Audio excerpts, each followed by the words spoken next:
My sister and I are in the process of restoring my 1949 Studebaker 2R5 half-ton pickup truck.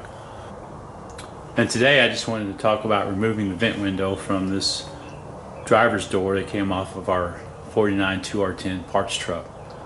The vent window has 5 mounting screws that holds it in place. Right here you can see 3 that are along the door.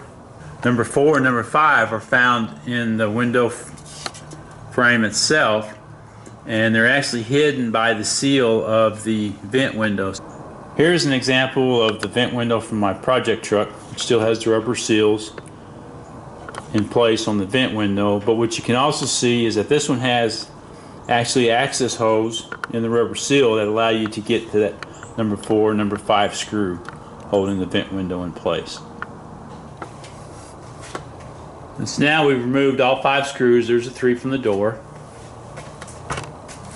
and we removed the 2 inside of the vent window there. And so now what we want to do is just go ahead and remove the vent window itself. And you should be able to just get it and try to work it out a little bit.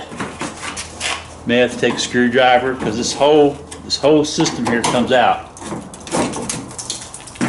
This whole thing comes out, and you're going to slide it forward a little bit.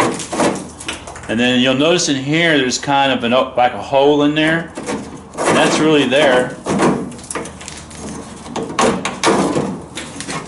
for this spring here to come out too, because when you get ready to put this back in, you're going to put it in right there, and then you're going to just slide it back in there and work it back in. And just as a quick review, here's the vent window removed from the door. You've got your 5 mounting screws.